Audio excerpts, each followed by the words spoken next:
Hello students, good morning all and welcome to again chemistry zone। आज का lecture आप क्या पढ़ने वाले हो वही सोचते होंगे नहीं? तो yes, today we are going to learn about Dalton's law of partial pressure। Dalton's law of partial pressure. अब सबसे पहला कंफ्यूजन दिमाग में घूमने लगा कि पार्शियल प्रेशर क्या होता है। तो प्रेशर क्या होता है वो तो पता है ना, कि प्रेशर जो क्वांटिटी है, जो टर्म है, वो जनरली यूज किया जाता है गैसेस के लिए। कोई भी गैस होता है उसे कोई क्लोज कंटेनर में ही भरना पड़ता है और गैस के पार्टिकल जो कि कंटिन्यूअसली कंटेनर की वॉल पे कोलाइड होते हैं and due to that collision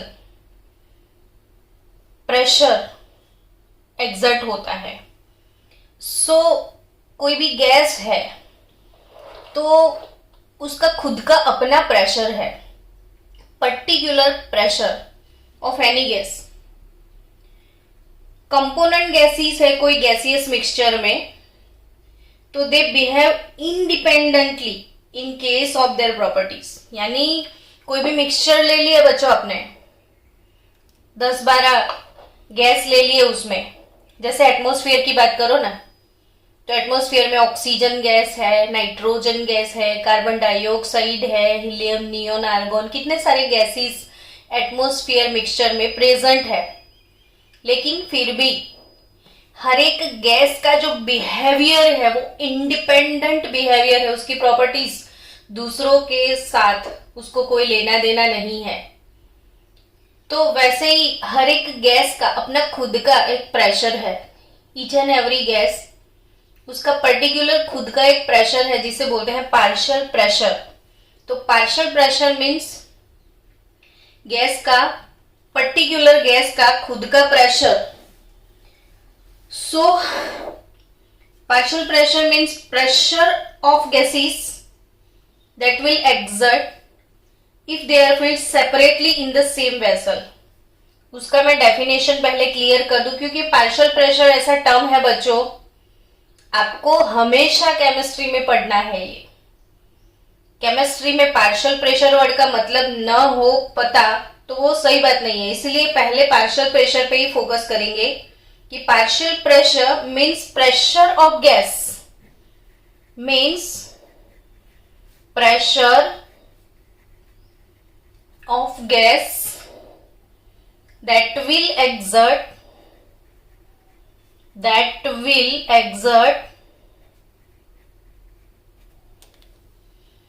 if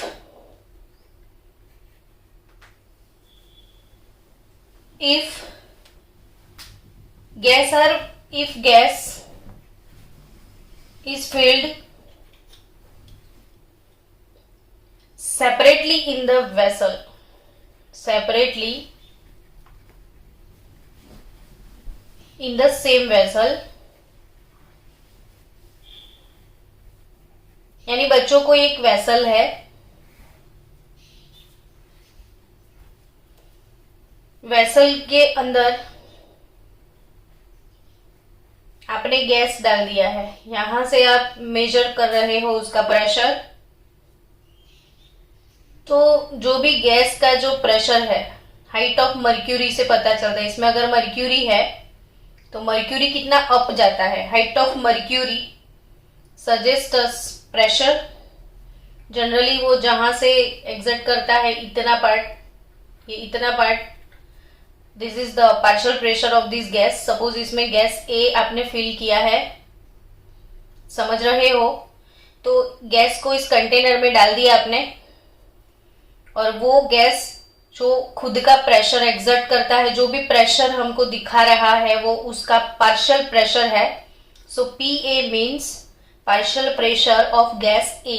ठीक है, अब वही कंटेनर में आपने किसी और गैस बी को डाल दिया, ए को निकाल दो, कंटेनर वेसल वही रखो, गैस बी को डालो। अब तो वो जो प्रेशर सजेस्ट करेगा वो ए से इंडिपेंडेंट होगा, यानी वेसल सेम ले लो, फिर डिफरेंट डिफरेंट गैसेस इसमें डालते जाओ और उसका प्रेशर यहां से मेजर करते जाओ, तो हर एक गैस का जो प्रेशर है वो डिफरेंट होगा, दूसरे से इंडिपेंडेंट होगा।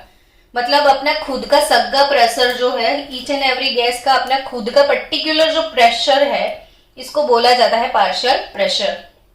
डाल्टन्स अंकल की बात है, जॉन डाल्टन 1801 सजेस्ट किया डाल्टन अंकल ने कि अगर कोई गैसियस मिक्सचर है, चलो मैं पहले धीरे धीरे इसको एक्सप्लेन करती हूँ। चलो अपने पास गैस ए तो है, कोई दूसरा कंटेनर है, इसमें कोई और गैस है,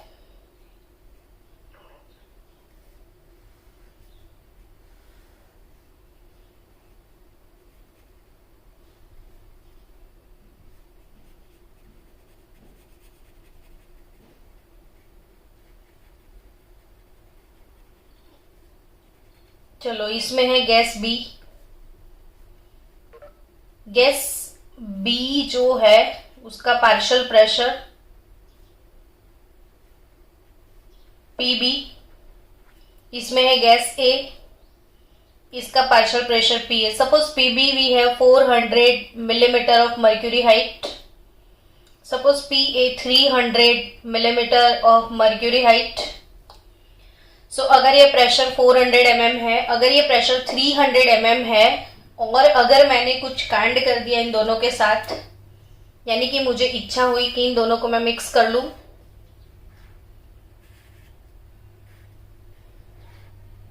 तो मैंने मिक्स कर दिए दोनों गैसेस को।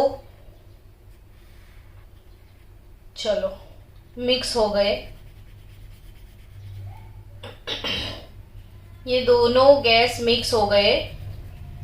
मैं बोलूं ना तो डाल्टन से इजी कोई लॉ नहीं है पूरे केमिस्ट्री में, इतना प्यारा लॉ है ये, कोई भी बच्चे को समझ में आए, किसी भी बच्चे को समझ में आए कि ये है क्या। तो it is gas be here now, और दिस इज गैस ए।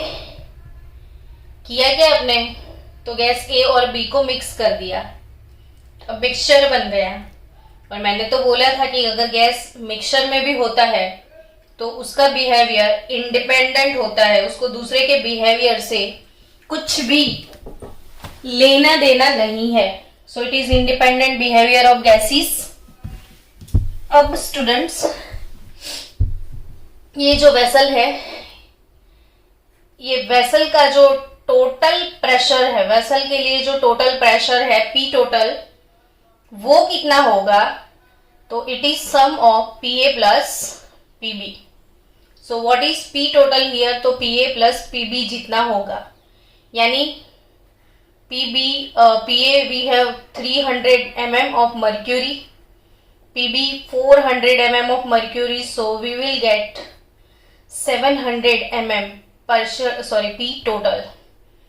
तो इसका मतलब क्या हुआ कि अगर हमारे पास गैस ए, gas B, gas C, gas D, 4, 5, 10 बार गैस होते, कंडीशंस इसमें ये है, ये जो भी गैसेस है वो नॉन रिएक्टिव होने चाहिए, एक दूसरे के साथ रिएक्शन नहीं करनी चाहिए। एटमॉस्फेयर में नाइट्रोजन गैस है, ऑक्सीजन गैस भी प्रेजेंट है, कार्बन डाइऑक्साइड गैस है, कार्बन मोनोऑक्साइड है, सल्फर डाइऑक्साइड है, सल्फर ट्राइऑक्साइड है। There are so many gases in atmosphere but they all are non reactive with each other.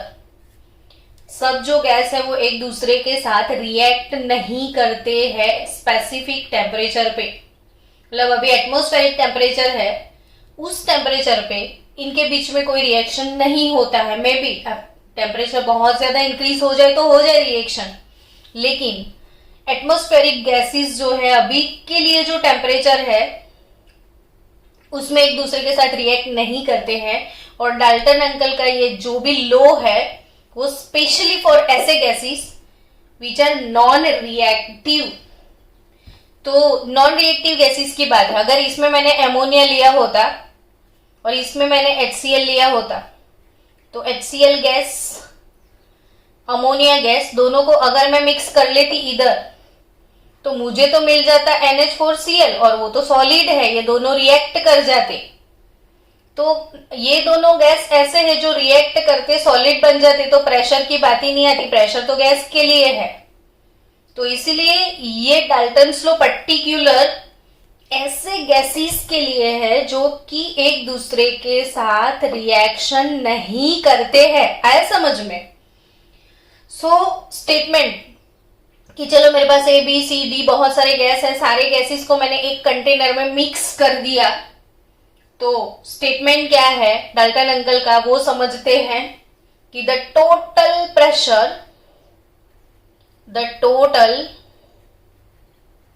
Pressure, आप भी बैठे बैठे प्रिपेयर कर लो, मन में बोलते जाओ, लर्न हो जाएगा। मेरे साथ साथ मन में मेमोराइज करना शुरू कर दो आंख बंद करके कि द टोटल प्रेशर, कितना सिंपल सा वर्ड है द टोटल प्रेशर। अब किसका प्रेशर? तो exerted by, the total pressure exerted by the mixture. Mixture अब किसका मिक्सचर? तो of non reactive gases, of non reactive gases is equal to the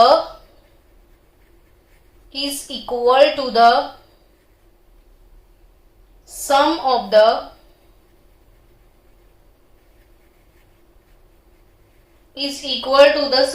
the partial pressure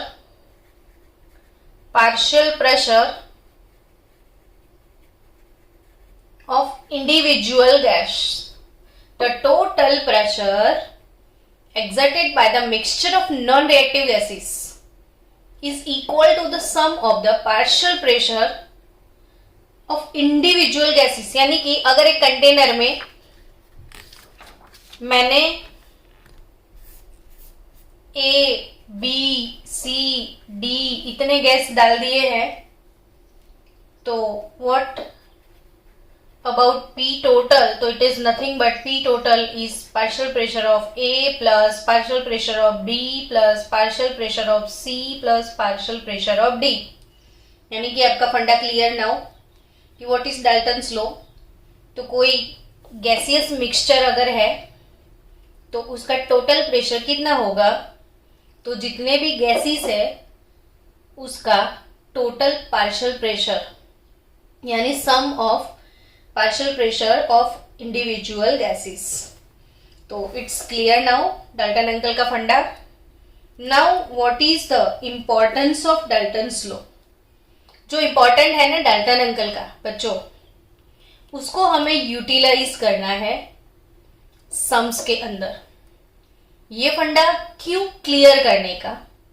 तो वो इसीलिए कि बहुत सारे ऐसे क्वेश्चंस आगे है, जैसे अब चैप्टर 7 हाइड्रोकार्बन, लास्ट वाला सॉरी चैप्टर हाइड्रोकार्बन वाला, इसमें प्योरिफिकेशन एंड टेक्निक वाला चैप्टर पर्टिकुलर, उसमें बहुत सारे मेथड्स हैं, वेरियस मेथड्स। इसमें नाइट्रोजन एस्टिमेशन का ड्यूमा मेथड आएगा।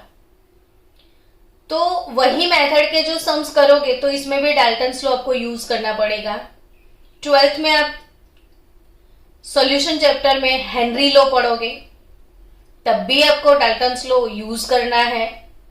यानी कि एक कॉमन लॉजिक है जो बहुत सारी जगह पे आपको ये कंसेप्ट यूटिलाइज करना है। तो इसलिए तो मैं इतना बोल रही हूँ, इतना टाइम दे रही हूँ इसको। तो अब ध्यान से इसको समझना बहुत जरूरी है कि इम्पोर्टेंस क्या है डाल्टन अंकल का, वो समझते हैं। चलो सबसे पहले स्टार्ट करते हैं।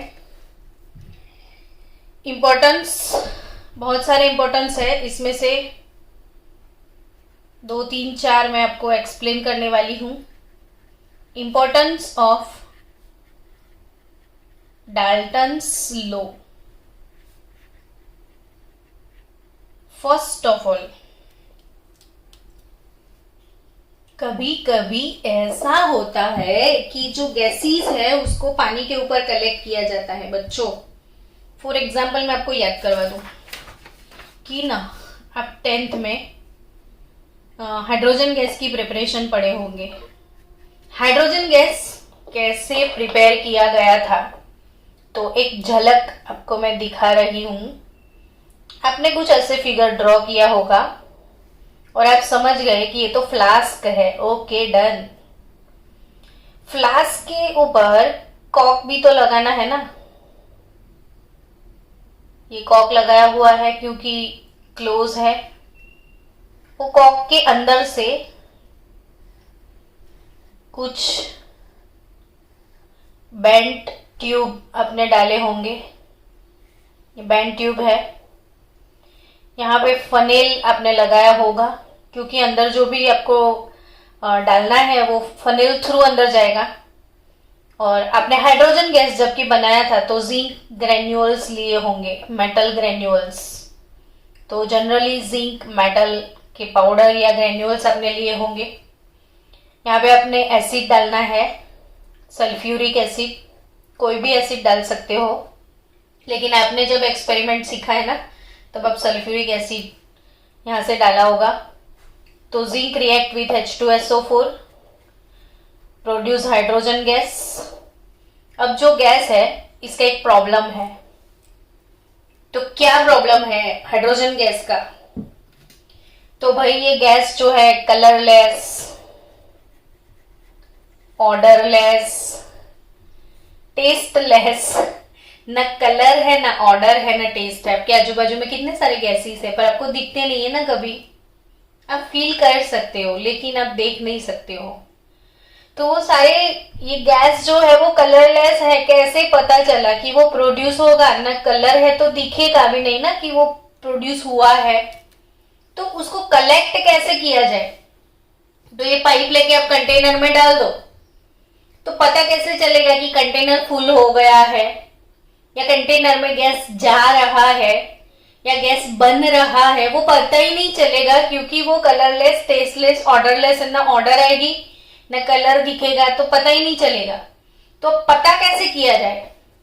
तो इसके लिए ऐसे गैसेस को हम कलेक्ट करते हैं पानी के ऊपर। तो एक वाटर बाथ यहाँ पे लिया जाता है, इसमें वाटर होता है।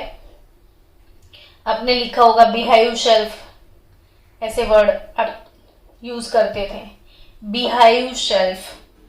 तो एक प्लास्टिक का कुछ नहीं बॉक्स आता है। आपको ये सब चीजें देखनी है तो आप गूगल पे सर्च मारना कि laboratory preparation of hydrogen gas. तो सारे एपरेटस जो कि यहाँ पे यूज किए गए हैं वो कैसे एपरेटस है, उसका लाइव एक्सपीरियंस आपको वहां से मिलेगा। तो ये चीजें आप देखो तभी समझोगे, नहीं तो रट्टा मारने जैसी प्रोसेस हो जाएगी। हर एक चीज को जब तक मैंने देखा नहीं ना, तब तक मुझे वो याद कैसे रहता है? हम मूवी देखने जाते हैं तो 3 आवर्स के बाद आप पूछो, हर एक डायलॉग आपको याद होता है, पूरे मूवी का हर एक सीन आपको याद होता है, सब कुछ याद हो जाता है। और 10-12 दिन या 6 महीने के बाद भी कोई पूछता है तो स्टोरी हम बता सकते हैं क्योंकि हम उसमें इन्वॉल्व हो चुके थे, सारी चीजों को हम समझ चुके थे। वैसे ही ये पेपर पे फ्लास्क ड्रॉ किया, ये बीहाइव शेल्फ में बोल रही हूं, but actually we don't know what is beehive shelf. तब तक तो वो मजा ही नहीं है बात। तो यूट्यूब पे सर्च मारो, सारी चीजें आपके पास अवेलेबल है फोन में। आप फोन को कैसे यूज करना है वो सीख लो। तो इसको यूटिलाइज करोगे, आपको ये प्रैक्टिकल, लाइव प्रैक्टिकल मिलेगा। सारे एपरेटस भी आपको देखने के लिए मिल जाएंगे। तो ये कर दे क्या है, इसमें ये कंटेनर जो है ना, इसमें पानी भरा हुआ है और एक प्लास्टिक का, जनरली ऐसे बीहाइव शेल्फ जो बोलते हैं ना, तो कुछ नहीं, एक प्लास्टिक का बाउल जैसा होता है। तो उसको उल्टा रख दो इसमें पानी में। अब गैस कंटेनर जो कि ग्लास का बना होता है, यह है गैस जार आप बोल सकते हो। गैस जार के ऊपर ढक्कन डाल दिया जाता है और इसमें भी पानी भर दिया जाता है। तो गैस जार पूरा मतलब कंप्लीटली पानी से भरा हुआ है और कोई भी लिक्विड जो है वो वॉलेटाइल होता है। वॉलेटाइल मीन्स जो चीज वेपराइज हो, जिसकी वेपर बन सकती है, उसे वॉलेटाइल बोला जाता है। तो ये वाटर वॉलेटाइल होता है और ड्यू टू दैट इसके अंदर वाटर की खुद की वेपर भी होती है। तो कोई भी लिक्विड में वो लिक्विड की वेपर भी प्रेजेंट होती है। और वेपर तो गैसियस फेज होता है ना, तो गैस तो हमेशा प्रेशर एक्सर्ट करते हैं। तो this pressure exerted by this vapour is called vapour pressure. Pressure exerted by this liquid vapor is called vapor pressure। बच्चों बहुत सिंपल सा वर्ड है कि ये पानी के अंदर जो वेपर बनता है वो गैस होता है, वो वेपर कंटेनर की वॉल के साथ कोलाइड होके प्रेशर एक्सर्ट करता है। That type of pressure is called vapour pressure. समझ रहे हो? तो यही चीज कि ये जो कंटेनर है उसको उल्टा ऐसे कर लेते हैं, उल्टा करके इसके ऊपर रख दिया जाता है।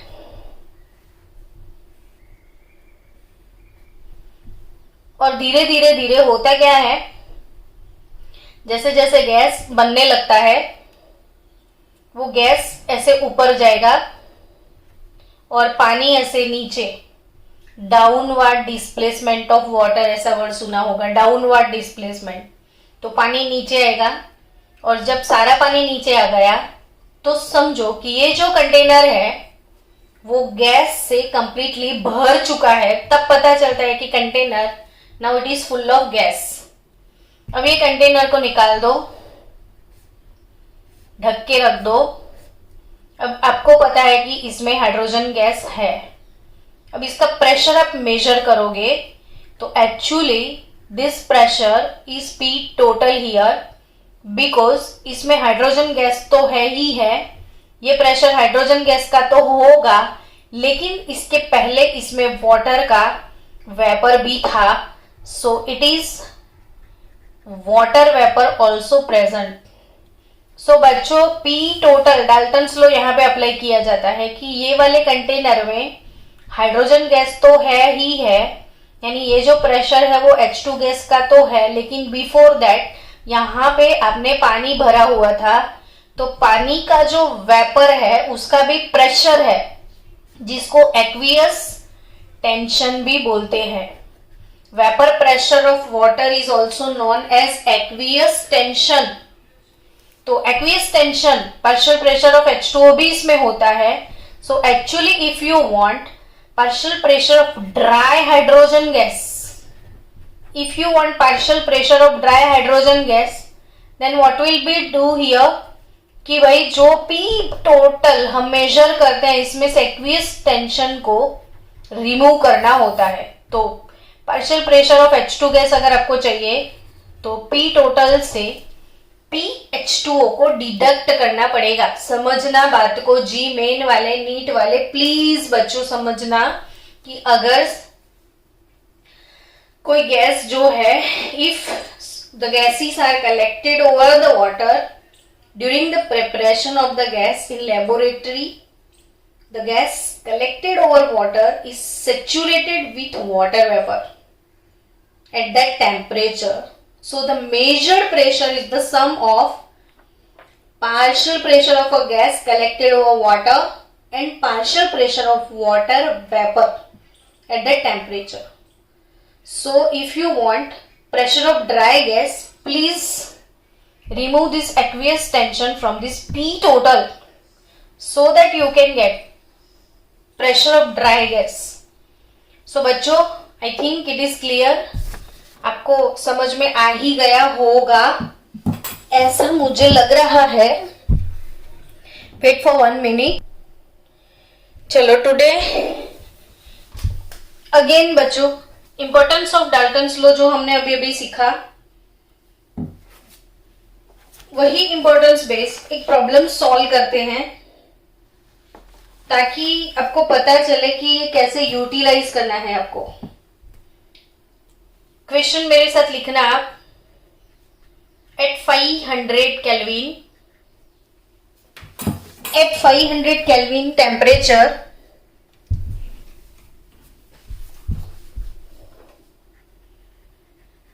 in 2-liter vessel,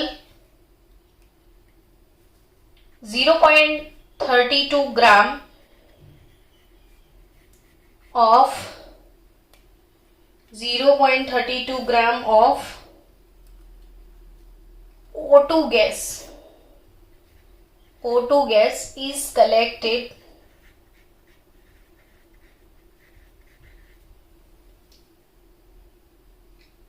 over water.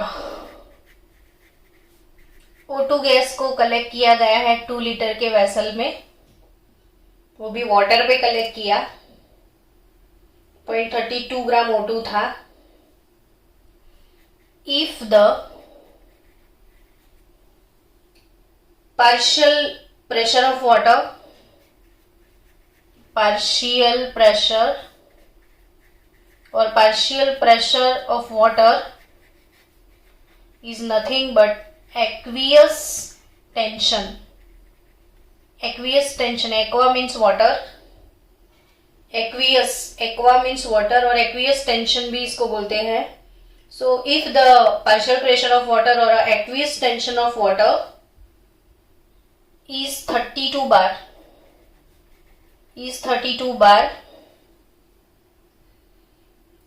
find the partial pressure। 32 millibar होना चाहिए, 32 millibar।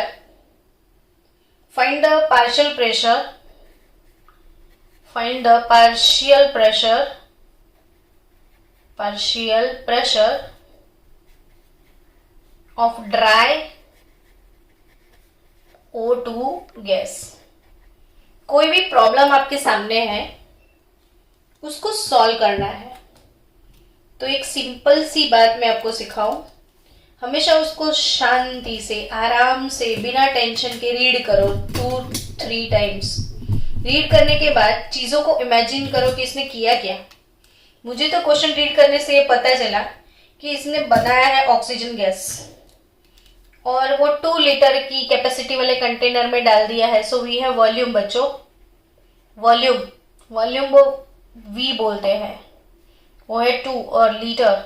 बिना यूनिट के कभी मेजरमेंट लिखना ही नहीं है आपको, हमेशा एक प्रॉपर सिस्टम में चीजों को लिखना है, तभी जाके मार्क्स मिलते हैं। So volume V is 2 litre. Again we have mass of oxygen gas, it is 0.32 gram. Mass के लिए सिंबल m यूज करना है। ओके, अगेन टेम्परेचर भी तो है, चलो टेम्परेचर भी है 500 केल्विन। टेम्परेचर के लिए हम T सिंबल डालते हैं। अब कुछ है तो yes, partial pressure of water, यानी partial pressure of water 32 millibar. 32 millibar pressure है आपके पास।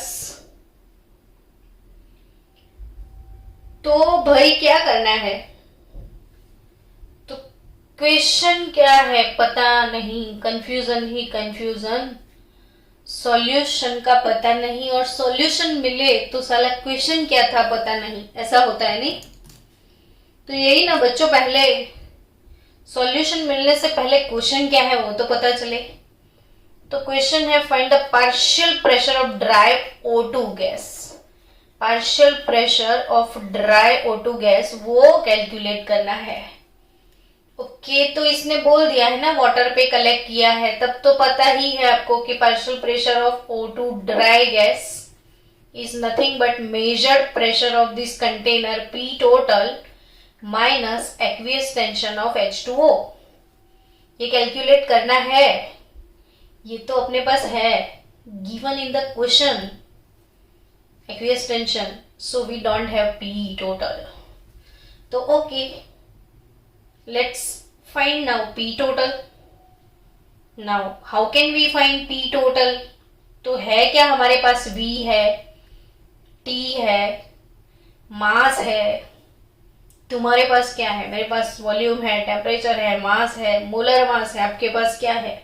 तो आप बोलोगे हमारे पास फॉर्मूला है PV is equal to nRT. Ideal gas का formula PV is equal to nRT. तो n क्या है? तो मोल. अच्छा मोल. तो मोल कैसे निकालते हैं? तो बोले मास और मोलर मास. ओके, ये भी सॉल्व हो गया प्रॉब्लम. डन. मास को स्मॉल m बोल दो, मोलर मास को कैपिटल M बोल दो. मास over molar mass R T. आपको तो P कैलकुलेट करना है तो V को भी पार्सल किया जाए. Okay, we have mass 0.32 gram. 0.32 gram we have mass. R is nothing but gas constant. तो इट इज सब बार में दिया है ना, मिली बार. ओके, बार है तो 0.08314 बार इंटू लीटर पर केल्विन पर मोल. और टेम्परेचर T है 500 केल्विन. और वॉल्यूम जो कि है 2 लीटर. और मोलर मास वो आपको चाहिए ऑक्सीजन का मोलर मास भाई. तो 2 into atomic mass of oxygen 16 ग्राम पर मोल. सो इट इज 32 ग्राम पर मोल. सो वी हैव 32 ग्राम पर मोल मोलर मास. अब आपके पास कैलकुलेटर है, नहीं है तो भी ये 0.32 है, ये 32 है, कुछ तो है जो आप इजीली सॉल्व कर सकते हो बिना कैलकुलेटर के.